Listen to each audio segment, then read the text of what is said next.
My husband was unfaithful with my son's 18-year-old girlfriend, and I was utterly stunned when I uncovered all of his shameful hidden truths. I'll be using fake names for everyone mentioned here. I, a 41-year-old woman, am a full-time homemaker. My husband, 48-year-old man whom we'll call David, is employed in the financial sector. We've been married for almost 2 decades. We have 2 children, whom we'll name Alex, our 18-year-old son who is currently in his final year of high school, and Sarah, our 15-year-old daughter. They are truly the brightest parts of my existence. Over the years, my marriage to my husband has become rather stagnant for various reasons, including his demanding job hours and the way I've aged less gracefully since we first met. Our son Alex has a girlfriend he's been with since they were both freshmen. We'll refer to her as Emma. Alex is completely smitten with Emma.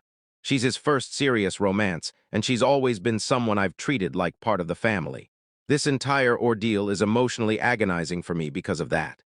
Last week, I accidentally caught a glimpse of my husband's phone display and saw part of a conversation between him and Emma, my son's girlfriend.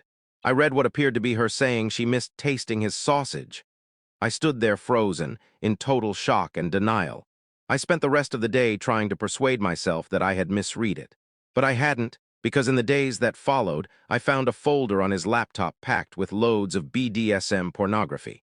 It's obvious he has a serious porn dependency.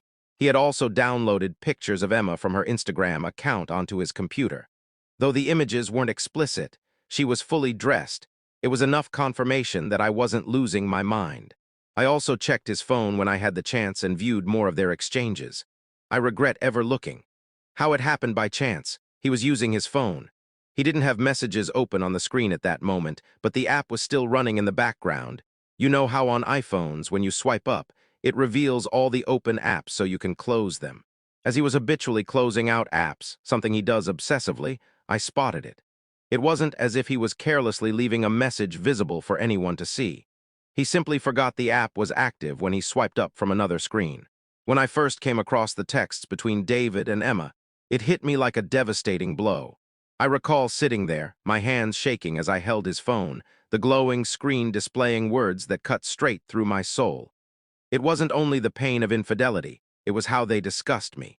David had taken the personal vulnerabilities I'd shared with him over the years and twisted them into vicious mockery for his entertainment with Emma. The messages were full of cruel, awful remarks at my expense, with him repeatedly contrasting me unfavorably to her. He labeled me overweight and aged, among other insults, while Emma joined in with agreement. The texts included emojis and lol-s, a light-hearted viciousness that turned my stomach. In one thread, he wrote something like, "Can you imagine she attempted to wear that dress the other night? It looked like a sausage straining against its skin." Emma responded with a bunch of crying, laughing emojis and added, "She's so outdated, she probably believes it's still fashionable." And it went beyond just my appearance. They mocked my smarts, my hobbies, the way I spoke. Terms like tedious, unexciting, and foreseeable were used to sum up the life I'd created, the life I'd shared with him. Every text made me feel as though they were wiping away the affection and respect I believed we'd built over nearly 20 years. At one point, I saw him write, "At least you're exciting. Being with her feels like everything's dragging in slow motion." Emma replied, "Lol, you deserve someone who matches your energy, not one who holds you back." It was like I wasn't a real person to them anymore, just an inconvenience to ridicule while they carried on with whatever this was. Sitting there reading each one, I felt myself diminishing, growing smaller and less important. These weren't casual comments. They revealed how little I truly mattered to the man who was meant to cherish me above all. And Emma, the young woman I'd guided and supported, laughed right along, uniting with him over the insults directed at me. The betrayal came from both sides, a sharp double wound. I remember closing the app, the screen fading to black, and glancing up at our family photographs hanging on the wall opposite me. The difference between the joyful smiles in those images and the disdain in their words was crushing. In that instant, surrounded by the imagined sound of their mockery, I understood that the man I'd married wasn't the one grinning in those photos. And I was left questioning how often they'd chuckled about me behind my back, how frequently my suffering had served as their joke. I'd always had suspicions or anxious thoughts that David might be unfaithful, but I never in my wildest dreams imagined anything like this. Last month, I discovered a thong in our bedroom that definitely wasn't mine or my daughter's. I chose to ignore it, naively pretending it could belong to Sarah even though that was ridiculous. Not only has he cheated on me, but he's also betrayed our son in the process. I'm absolutely shattered. No words can fully capture the despair, rage, and disbelief I'm experiencing right now. I'm completely overwhelmed about how to proceed because clearly something must be done, but I'm terrified of the emotional damage this could inflict on my son. I have no clue how to even approach this utterly messed up subject with him. I wouldn't wish this nightmare on anyone I disliked most. I can't believe I ever married this disgusting person to begin with. Then my thoughts spiraled, noticing that his odd behavior started around the exact time Emma turned 18. She's been 18 for about 5 months now. I haven't been able to determine precisely when their involvement began. He seems to clear his messages every few weeks, so I couldn't trace it back further. Did he deliberately wait until she was legal before making a move? There are so many disturbing layers to this, and I'm frozen with terror and anxiety over it all. None of it makes any sense. How could this have happened? Was I so blind and foolish that I allowed this to unfold right in front of me? Alex worships Emma, and the idea of exposing this repulsive reality to him fills me with dread. The effect on his young emotions and psyche could be catastrophic. My heart breaks for Alex and Sarah, who are entirely blameless in this. I haven't confronted my husband yet because I'm honestly afraid of the chain reaction that could follow. I don't know who to confide in first. I'm sharing my experience not for pity, but hoping for insight and maybe guidance from others who have faced profound betrayal. Thank you for reading. Thank you all for the incredible support.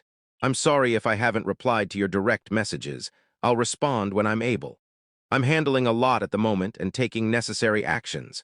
I'm trying to be cautious and calculated in this unbelievably horrific circumstance.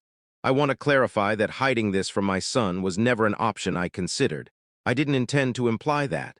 I was simply expressing how much I dread it, but of course it must be dealt with. It's one element of the broader strategy I'm forming. Right now, I'm acting unaware and gathering as much proof as possible to prepare for whatever comes.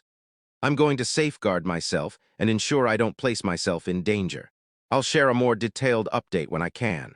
But please know your kindness has deeply moved me and helped me feel less isolated. Update 1. My sibling introduced me to a highly aggressive, no-nonsense attorney. I captured screenshots of every exchange between him and Emma. I could only retrieve the past 3 months from iCloud. The discussions were primarily suggestive and explicit. It was difficult to read, utterly disgusting, and included several derogatory comments about me. His phone records revealed he spoke with her for hours on a regular basis. He actively uses dating applications. I screenshot his accounts and all ongoing conversations with potential matches. It's evident he sets age filters to target women around 18 to 22. I duplicated all the folders from his computer. He frequents online sex chats and discussion boards, and he spends significant amounts on OnlyFans subscriptions. I searched every conceivable secret spot in the home. He had stashed various adult toys, blindfolds, restraints, lubricants, and more. He also kept outfits resembling a schoolgirl uniform and a maid costume. I collected Alex and Sarah from school, and we drove straight to my siblings' place. They could tell something was wrong as soon as I arrived. I carefully explained the whole situation to them, and I broke down in tears. Sarah displayed the strongest fury, even surpassing Alex's. I spoke with Emma's mother and revealed everything. She seized Emma's phone and provided me with the full message history. It only went back 3 months, similar to my husband's backup, as though they coordinated deletions. She said Emma cried intensely when questioned. Emma essentially told her mom that no one would ever get it, and that she and David were truly in love. I won't delve into further specifics of her statements, but it's clear to infer that my husband gradually positioned himself as a wise, dependable figure in her life, exploiting her unstable family background. Emma remains adamant that their connection only turned romantic and physical very recently, and prior to that, he was simply a supportive friend and advisor. I confronted David via video call. The second I clicked to join, my pulse was racing. I could hardly steady the cursor. As soon as his image appeared, I sensed this wouldn't be peaceful. His complexion was red, hair messy as if he'd been tugging at it, and his eyes were frantic, shifting before fixing on the lens. His expression was alarming. He grew flushed and sweaty. Anger and fear flashed in his gaze. His voice was immediately hostile and intimidating. I attempted to start calmly. "David, we have to discuss what's happening." Before I could continue, he interrupted sharply. "You don't get the full picture, there's context you're missing," he snapped, voice elevated and unsteady. He repeated context obsessively without elaborating. His hands trembled visibly as he clutched some documents. "I've reviewed the texts, David. Between you and Emma, I pressed on, striving to sound neutral and de-escalate, but it ignited him further. That's not what happened, you're inventing it all," he yelled, face turning crimson. His volume forced me to move the device back. It was terrifying witnessing him so unraveled. He wasn't the person I'd known. I tried to appeal to logic. "David, I have the screenshots, I've seen it all. Please, let's talk about managing this with the children." He pounded the desk hard, causing the video to jolt. "You have no authority to keep my children from me, you're attempting to destroy it all." His accusations were aggressive, each syllable an attack. I stayed composed, though my own hands shook. "David, please calm yourself. We need to plan a way to—" "I don't have to calm down. You're the one blowing this out of proportion. You're the one tearing apart our family." His words were nearly snarled, face pressed close to the camera, sweat visible. That's when genuine fear took hold. The fury in his stare, the rage in his tone, it signaled someone on the edge. I realized this went beyond cheating. It involved potential threat to me and the kids. His behavior felt menacing, as if he were physically present and volatile. He kept chanting context and denying everything occurred. His speech was filled with stammers and fervor. Nothing he said was coherent. I wouldn't disclose our location, and he insisted I had no right to separate him from his children. "I'm terminating this call, David. We'll speak again when you can converse rationally," I murmured. "You can't simply end it on me. You can't just—" But I disconnected before he finished. He exited abruptly, too. Staring at the empty screen, heart thundering, I knew this was gravely serious. His response wasn't mere defensiveness. It was explosive. I phoned my attorney right away, describing the urgency and requesting a protection order. His displayed hostility provided sufficient grounds to secure safety for myself and the children. What was meant to be a confrontation about honesty became a frightening exposure of David's rage and instability. It was evident this involved more than emotional pain or disloyalty. It concerned protection. My attorney is pursuing temporary exclusive custody of Sarah and a restraining order. Sarah remains the most enraged. She's rightfully livid with her father and Emma. Sarah is now recalling instances where she observed her dad around her friends and is deeply unsettled by them. Alex is obviously in pain, but demonstrating remarkable composure and maturity. He wishes to attend therapy. I'm immensely proud of the strength both children are showing. They don't deserve any of this. Alex hasn't communicated with Emma since learning the truth, and it's unclear if he ever will.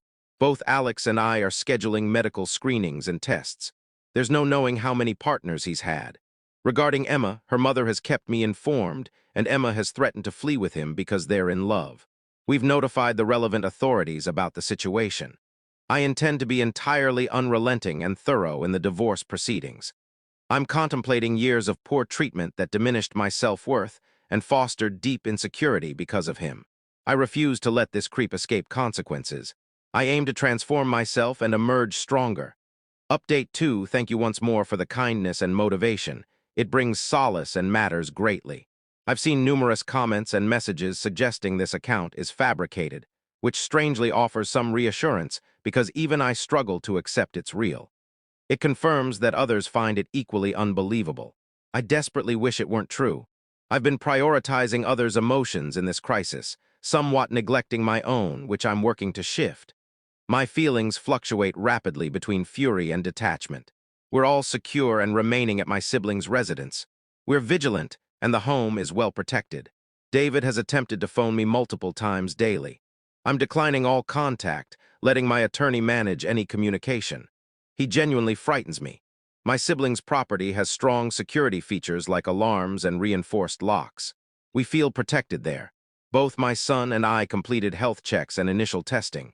Preliminary quick results indicate we're clear, but full lab confirmations are pending soon. I'm not excessively worried. We've arranged therapy sessions for him starting next week, which brings relief. He requires a neutral professional to process this complex web of pain and deception. It's not solely the act of betrayal, but the perpetrators. His father a role model and Emma almost family. That's immense for any person, especially an 18-year-old. He's not acting like himself currently. He appears somewhat dazed, and I'm worried. He tends to bottle emotions, making it tough to discern his inner state. Yet amid his struggle, Alex's care for me is profoundly moving. He frequently checks, "Mom, how are you coping?" His tone reflects a wisdom beyond his years. He's evidently trying to share my load, to remain steadfast for us both, but the toll is visible. Occasionally, I notice that expression, blending sorrow and determination, that no young person should direct at a parent. He's shown no desire to speak with his father. David only calls my number. He hasn't reached out to Alex or Sarah, which is simultaneously relieving and painful. It's as though exposure has left him unable or unwilling to face them. Alex isn't inclined to initiate contact either. When I brought up his dad recently, a fleeting glimpse of anger or hurt crossed his face before he concealed it. "I don't have words for him at the moment," he stated simply. My intuition suggests David is highly anxious. He's fearful, and I suspect he realizes a deep probe could land him in severe jeopardy. That's my instinct. Recalling the video confrontation, the more I reflect, the clearer his panic becomes. A man watching his life collapse. The terror was unmistakable. I suggested therapy for Sarah too, but she's not ready yet. She indicated openness later, but needs space currently. Her initial rage has shifted toward grief, I've observed, and I hope to encourage professional help soon. Her friends have been instrumental, and that's another aspect Sarah is processing. Many have wondered about potential creepy interactions from her dad with them. Her friends shared honestly, reporting he often stared and lingered nearby during visits. One friend described feeling ogled, particularly her backside, and receiving compliments on her leggings' color. Previously unaddressed, it now seems suspicious. He would position himself strategically for better views, she said. He also inquired about their social circles, popularity status, and groups at school. I'm mortified they experienced this in our home. On the Emma front, this is primarily why I'm posting this update. I fully concur she's a victim too. Many have highlighted that, and I agree. I've done whatever possible indirectly to facilitate help for her. As mentioned, I informed her mother, who continues updating me. Unfortunately, Emma persists in her distorted perception, and I can only hope for eventual clarity. She rejects any medical or therapeutic assistance and obsessively tries contacting David, convinced of their love. She's unable to reach him, as he's now evading her entirely. Emma faults me, claiming I confiscated his phones and am overly possessive. Any reality her mother presents is dismissed as lies or plots. Emma views me as the antagonist while idealizing David. Her mother shared screenshots of his dating profiles and interactions, but Emma denies authenticity, alleging I altered them. She reportedly claims others are envious because she secured a mature partner, and I'm resentful since she satisfies him better sexually. This aligns with captured messages where David griped about my inadequacies in that area. Currently, she's convinced they'll end up together permanently. He's truly despicable. I suspect involvement predated her 18th birthday. I'm uncertain about physical escalation timing, but grooming likely began when she entered our lives as Alex's girlfriend in freshman year. The mentor friend dynamic she referenced probably initiated early, and her current devotion, accepting his every word, suggests prolonged influence. With only 5 months since turning 18, her intense attachment couldn't develop so rapidly. Our best chance relies on Emma eventually awakening and truthfully disclosing the timeline. But as an adult now, unwilling to implicate him legally, little can be pursued, unless other unknown cases surface. I pray for her realization, but direct involvement from me seems counterproductive presently, perhaps later. Update 3, April 8, 2024. The encouragement continues to be immense, and I'm truly appreciative. Unfortunately, I've also faced numerous hostile, skeptical private messages from those convinced this is invented.